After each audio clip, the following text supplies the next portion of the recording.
See you back here today. I am here with my good friend and colleague, Rabbi Elizabeth Zeller from Temple Havarim in Plainview on Long Island. And it's a really great way for me to continue conversations with her that I've been having for several years, and also things that I think are worth sharing with all of you out there, particularly what it's like to be both an educator and a rabbi, and where those two roles intersect and don't intersect, and particularly in a moment that we're all going through during this pandemic, what she's seeing in her vantage point, and how she might want to see the future or predicts the future might turn out. But before we get into any of that sort of stuff, I just want to introduce Liz and get her to say a few words about herself, what her role is, and how she got to where she is today. Sure, thank you. I always like to say I'm sort of the poster child for Reform Judaism. I grew up in a college town in the Midwest, but was very involved in Reform Jewish life. I went to Reform Jewish Summer Camp, to Goldman Union Camp in Indiana. I was a Jewish Studies major at Indiana University, and then went straight to rabbinical school at HUC in Cincinnati. So I've basically been preparing my whole life to be a Reform rabbi.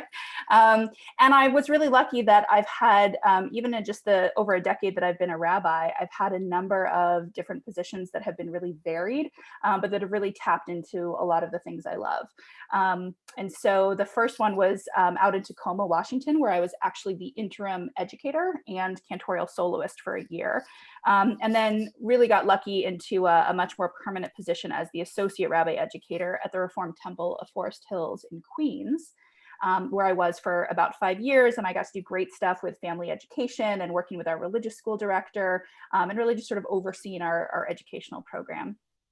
And then most recently, before this work at Temple Havarim, I was the director of learning and innovation for NIFTY, our Reform Jewish Youth Movement. So I really am the poster child for Reform Judaism. But, you know, I was kind of missing congregational life, kind of missing, you know, sort of those more local connections as opposed to sort of the global connections. And so I just recently made the transition back into the congregational rabbinate. And I am now the senior rabbi at Temple Havarim, as you said. We're out here on Long Island. We're about 400 families. And it's been really wonderful getting to know people again in this way, having sort of that connection in their life, which has been great.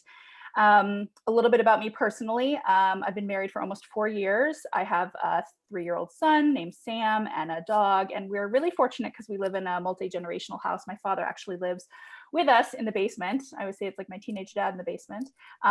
So we have a very lively household, but it really contributes, I think, to like the sense of community that we're always trying to build locally here. You know, I have this sort of like communal kibbutz family happening here. And that's a little bit about me. Great, thanks. So let's talk about, in general, education and how it fits into your outlook on the world. If you were to try and outline and describe what you think the purpose of Jewish education is, how would you best describe it in your world? Yeah, for me, it's always been really about two things. The first and the most important is about self-identity. It's about really nurturing a sense of love of Judaism in people's lives. It doesn't always come naturally. People, you know, we're based in the New York area, but people who are not in the tri-state area or not in large metropolitan areas struggle with that real love of self-identity with Judaism. I know that I came from a place like that. And so to me, it's really important that we nurture self-identity. I was actually just talking to our religious school director about the fact that as we're starting to pivot what our education looks like and will continue to look like, when we think about the younger students in particular, that they're not here for the content necessarily. The content comes second, but the first thing we have to do is get them to love where they are, get them to love Judaism and their Jewish community and be excited to go to the synagogue or to a place where friends are gathered from the synagogue. So that's number one, is just really self-identity and loving who they are as Jews. And then the second one is intellectual growth. I'm a rabbi, so obviously the Jewish content matters a lot to me, but it's more than content. It's this idea that Judaism can provide, and especially Jewish education, can provide a path to growth, right? That it's, if we're just learning Jewish values and Jewish concepts and Hebrew for the sake of learning, there's less merit in that than if, you know, we're thinking about how it is that you can grow and expand as a human. So to me, it's really about that idea of sort of intellectual growth. And I do believe the two go hand in hand. I think that you can't have intellectual growth unless you've been nurtured and you have that love of what it is that you're studying and you can identify in that way. I believe very strongly that when we learn best when something makes an imprint on us, but it doesn't make an imprint if we're disconnected from the content or if we're disconnected from the community. So to me, it always feels like the more we can nurture the self-identity, the more we can grow intellectually, and the more we grow intellectually, the more we understand who we are. So let me just push you a bit, because I think some of what you said sounded right, but if I just dig a bit deeper, I can see some internal like challenges there. Yeah. Self-identity and love of Judaism, or self-identity and the content that you want to transmit from generation to generation, whatever. Sometimes that's always not in sync. Now, you seem to have preferenced the individual self in some ways, but I'm just interested in what you really see as the intersection between someone's personal growth journey and the content of the canon, or whatever you want to describe as the Jewish piece of all of this. Is one more important, less important, as you begin designing a congregational school system? Like, how do you talk to your teachers about that? Yeah, it's a great question. I mean, I think, yes, I do believe actually that Jewish identity and love of Judaism, I'm kind of lumping them together. They are two separate things, but I lump them together because I think it's easy to think about. We want to grow people who identify positively with Judaism. I do believe that is more important, and I'll tell you why. I think it's because we have a lifetime to learn, right? Intellectual growth can happen over a lifetime. But if we can foster at a younger age people's love of Judaism and their love of themselves as being Jewish, part of what I love about Judaism is that it teaches us that we're never done learning, that we're always going to be learners. And I teach classes from, really small PJs and prayers, taught Shabbat, kids up to, adults who are learning, senior citizens. And one thing that they all have in common is that they love the idea of learning something that's Jewish. So to me, it does matter more that they have this love of it. They have this, that we nurture it in them, but eventually at some point people have to, start to take that responsibility and that care for themselves. It's like being a new parent, right?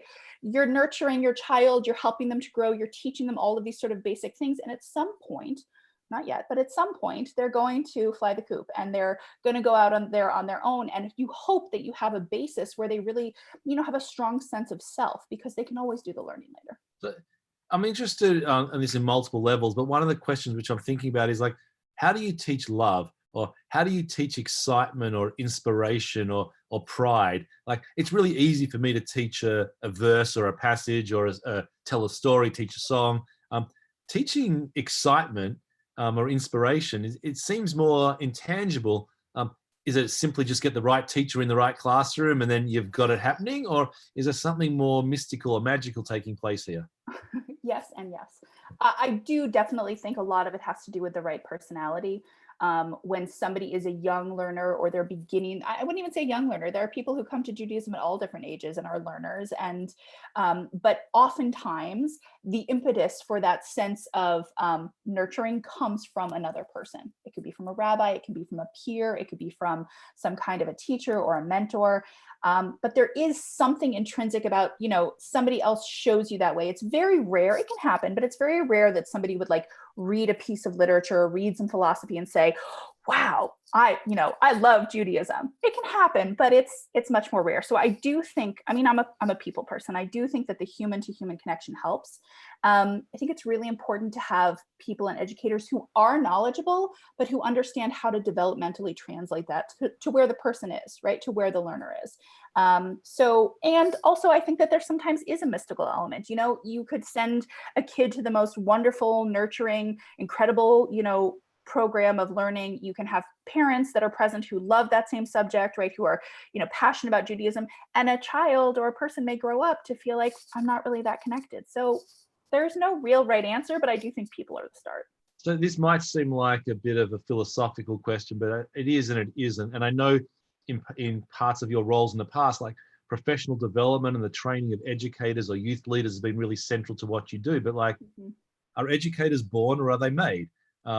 And it's a fundamental question. Like, do you either have it or you don't have it? Or can you actually take people and mold them into becoming the best possible educators, in our case, Jewish educators? Or at a certain point, you just sort of say like, you need to have certain disposition before you even get in the door? I think educators are born and they are made. Oh, wow. I think that there are absolutely people there who are born into being natural nurturers, caregivers. Being an educator is not just about the nurturing, it's also about how do you convey content in a meaningful and engaging way. But that you can teach, right? You can teach what it is that students are engaged by, right? You can teach them, here's a methodology for how to engage and how to be this way. But if at the end of the day, you're not somebody who people can get past the exterior of, who you are and how they interact with you, it can make a difference. So my answer to the question is they are born and they can be made, right? And there are also people who go into education who just aren't great at it, and who love the content, right? There are people who just love content, but who are not great at translating it. We've all had that college professor who knew all of the stuff they needed to know, but the way that they transmitted it to us was unengaging. It was unimportant. It felt not worthy of our time. And so we read the book instead. And I think that, that in some ways can be a real disservice. I will say too, it's really hard to find the right educator. I see it actually as a real challenge within our Jewish education. We, in our synagogues, for the most part, I'm not talking about my synagogue, but for the most part, synagogues don't put a lot of money and effort into their religious school faculty. They put some in, but they don't put a lot. And for the most part, unless you're in a school that is teaching all day, every day, our religious school is part-time, our faculty are part-time. They tend to be educators in other arenas, and we're really lucky that we have an incredible faculty. But you can get people who just simply come in and say, well, I'm Jewish and I like kids and I'd love to earn some extra money. And so they come in and they have no interest in professional development. They have no interest in becoming and being made into that great educator. And I do think that that's one of the big challenges of religious school, part-time, elective religious school in America. So, and then you became a rabbi. So Yeah. you totally gave up all of that education stuff, and now you're a full-time rabbi. Well, I've always been a rabbi. I just incorporated education. All right. And I know it's not as clear. So I want to talk about what does education mean in terms of your rabbinate, and the role you play, and how does that play out in both your congregational task and also your community task? Because I'm assuming that you're an educator at heart and that's always staying with you, but now you've got this different role, something you obviously trained for and have been ordained in, but now how do the two play together? Mm-hmm.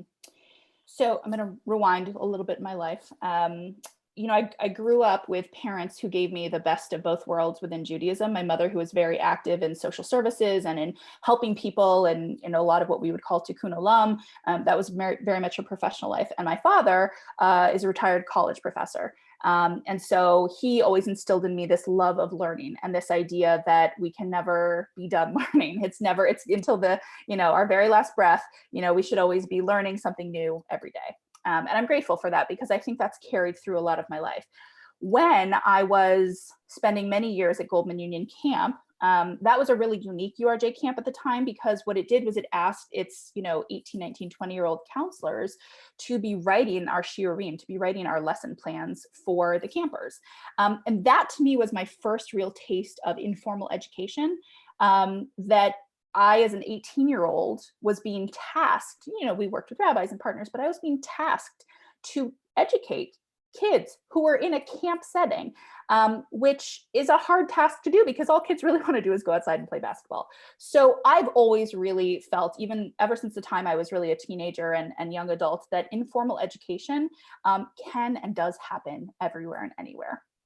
So I got really lucky in terms of, all of these different roles I've had in the rabbinate. I would say, the closest ones that really meshed with sort of my educational purpose had to do with working with NIFTY, with our Reformed Jewish Youth Movement, because I was really, in all intents and purposes, I was kind of the program director. And so I could walk through and talk through different people in different regions, planning programs and ideas and what sort of the arc of their program experience was like. And so even though I wasn't the educator, I was able to help guide people in their educational tasks, right? I was able to help guide the teens and the staff in terms of thinking, what could work and what would work. My role in Forest Hills was not, I was not running a religious school, but I would say I was very much the partner of our religious school director. And we worked together, and family education was a huge component of what we did. Every grade had some element of family education. We had a thriving youth group. And it's a little different now. Now that I'm the senior rabbi of a congregation, I am not the one who's naturally working with teens. Our incredible associate rabbi is doing that. And, I'm not necessarily in the classrooms in the way that I used to be. But what I love is that I'm able to do sort of it's not the train the trainer model, but I'm able to help sort of work with people to talk about how they can be the best educators possible. The whole reason I became a rabbi was because I feel passionate about Judaism, but I want other people to uncover what they're passionate about. It's not just enough. If I was just a passionate Jew, I could very easily not have become a rabbi. I could have been a Jew in the pews. But what I love about being a rabbi is that I get to help other people uncover what they love and help guide them in that way. And I view my work in Jewish education in the same way, whether I'm a senior rabbi of a congregation, whether I'm the religious school director, whether I'm, running youth group. To me, it's about how do we help other people figure out their best educational experience. So what's changed in the last 6 weeks? Corona, pandemic, we're in this crazy, hopefully liminal space and going to come out the other side. But what's really fundamentally changed for you in these last few weeks? It's been a really hard time in the congregational world. It's been really hard for all of us for so many reasons. But one of the bright shining stars out of all this, the silver lining, has been that we have learned just how quickly we can pivot. And I think that what has really changed, we've moved our entire congregational life, including religious school, to being completely online, which I think if you had asked us 3 weeks ago, could you do this in a week? We would have said, never, that's impossible. But what it taught us was that change is not our enemy and that we can pivot quickly.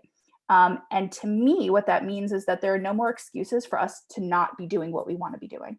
I think it's been a huge eye opener, and it's not just technology related. I think it means that everything is on the table, right? We can, once we're out of this isolation, as we start to plan and think about our new school year, our new Jewish year, as we start to really think and take the summer to think about the fall, what I feel really grateful for is that we can start with a blank slate. We can say, you know what, let's articulate the goals and the vision of who we want to be as a community in the religious school with our lifelong learning, in terms of worship. We can take all of that and we can say, let's figure out what our goals are and how we make it happen. And there's nothing that has to stand in our way. So that's been really inspiring. Yeah, I don't want to go there too quickly, but you opened up the door just a little bit there. Besides going online, so besides the Zoom and the tech, can you name something that's actually fundamentally changed as a result of, technology is the tool, right? Mm-hmm. So what's something that you believe is actually qualitatively different now, or are we still in that reactive mode where it's just doing what we did previously but now going online, or are there actual things that you actually feel substantively different now? So actually the one thing that feels most substantively different to me is the way that people are connected to one another. We have a sizable congregation, and I would say, like every community, there are the people who are really involved, the people who are, really there. And then there are the people who come 2 to 4 times a year. And we've seen a huge uptick in the way that people are engaged with us.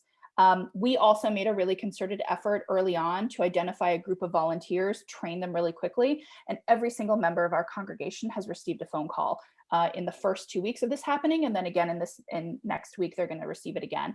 And every single person I've talked to has said how wonderful it was to just have somebody reach out to them, connect to them, see how they were doing, ask if they were okay, even if they were. So what I think that's taught us is that people want to be connected to one another, and whatever we were doing before was not connecting them with one another. So maybe the technology is helping, although for the most part, those calls were made on the telephone. So that's not exactly like new technology, but it's teaching us that we can and should be doing a better job of how we connect to one another. Do you want to make a prediction about something that might look different on the other side of all of this, or is it too soon? I do think there's going to be more technology. I do think that people are going to realize and understand this is a really powerful tool for connecting people in ways that we previously hadn't. I also think too, we're going to use it in a different way. I was having conversations with our religious school committee about what is it, do we have to do learning in the same way we did before? Maybe we can do asynchronistic learning, maybe recordings help, or, let's use technology to take virtual tours of Israel, right? In ways that we just had never thought of that before, and, assumed, oh, you have to go to Israel to experience it. But now it's like you could experience it in a whole new way. So I'm hoping to see a lot more technology, because I do love technology. And I'm hoping to also see really an uptick in the way we're engaged with that technology. Just for biographical historical reference, I think the first time you and I met was on Twitter. Yeah. Do you still have the same Twitter handle? I don't. When I got married, I actually changed it. So it was just the last name that changed, but you can find me anywhere. I'm Liz Zeller 82, 1Z. But you are correct. We did meet on Twitter. So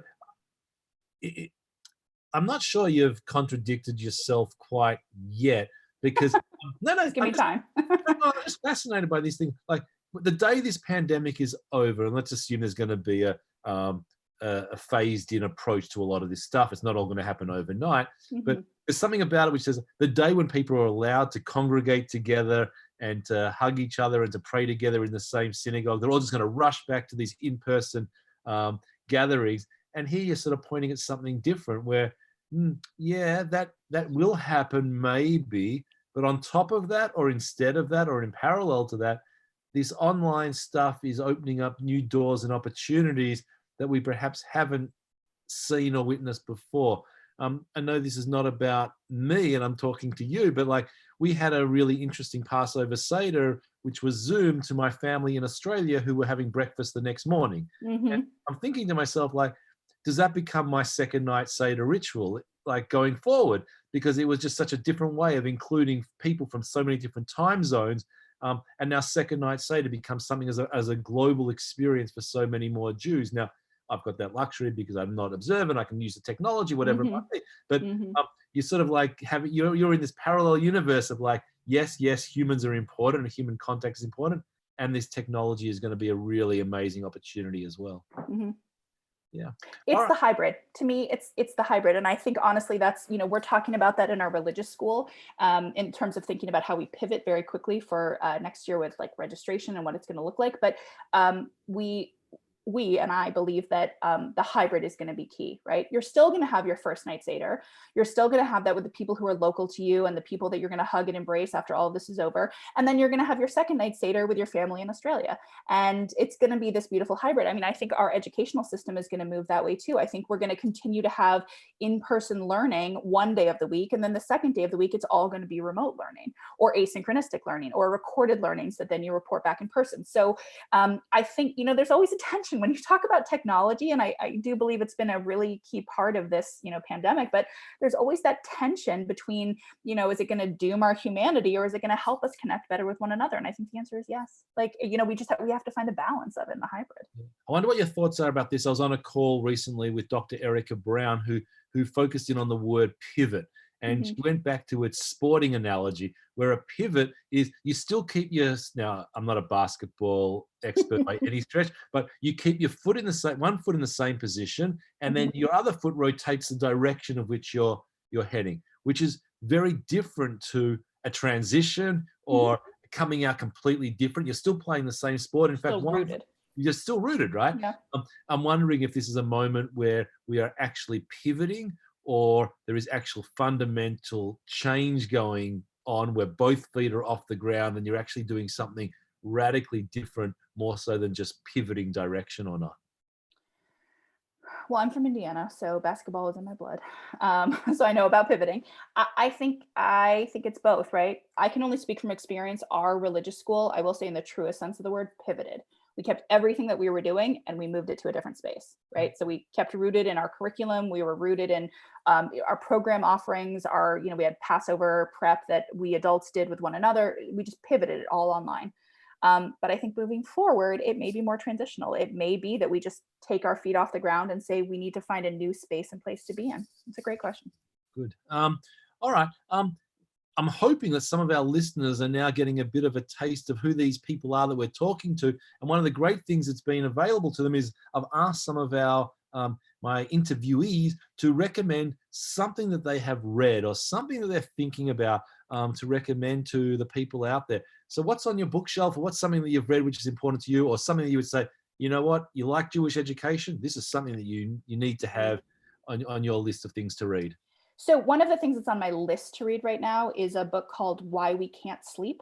And it's actually about mostly women who are sort of in their 40s, so just slightly older than me, but women who are sort of in their 40s who are kind of in the same spot in life that I'm in, thriving career, maybe married or partnered, children, but this sense that there's kind of an invisible weight on our shoulders.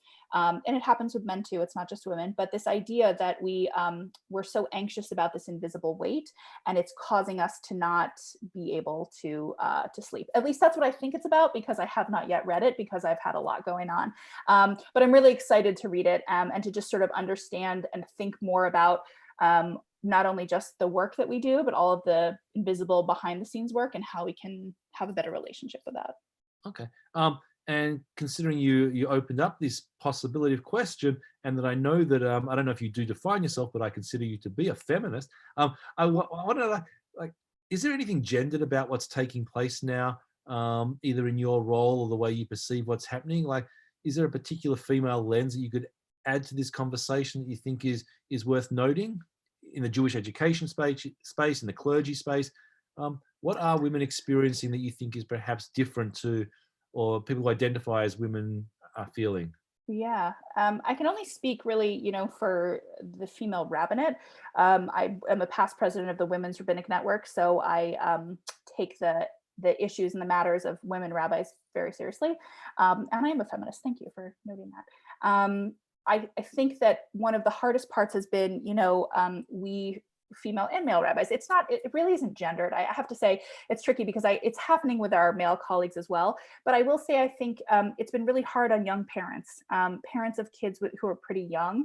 A lot of ways in which schools have moved to remote learning is pretty easy not easy, it's not easy for anybody, but it's easier to deal with a child who can sort of do their own self-guided work and then figure out the rest of their day. I've noticed with a lot of younger parents, we are really struggling between being there for our congregation. There's been a real uptick in pastoral work, whether it's been funerals or just, prayers with people or just being on the phone with them. And so our work has increased, but we have no childcare, especially if you're in a situation where there are two working parents.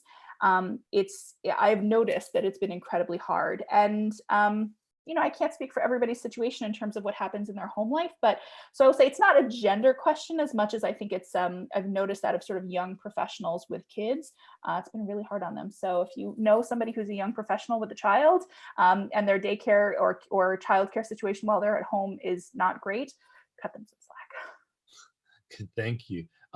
Okay. I also wanted to give you an opportunity, and we don't often get this chance. Who's an educator in your life that you would like to publicly acknowledge as someone who influenced you?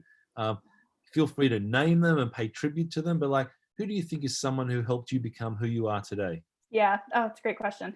My all-time favorite teacher was my high school social studies teacher named Richard Meister.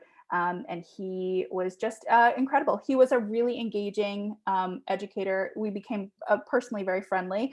He, in fact, when I was in Israel studying to be a rabbi, he and his wife came during that time and visited. They'd never been to Israel, and he continues to be just somebody who I think just was incredible in terms of the way he engaged with his students. He made the content come alive, which I thought was great. And he also nurtured us as humans. And he really inspired me along a lot of the paths I took. I was a political science major along with being Jewish studies.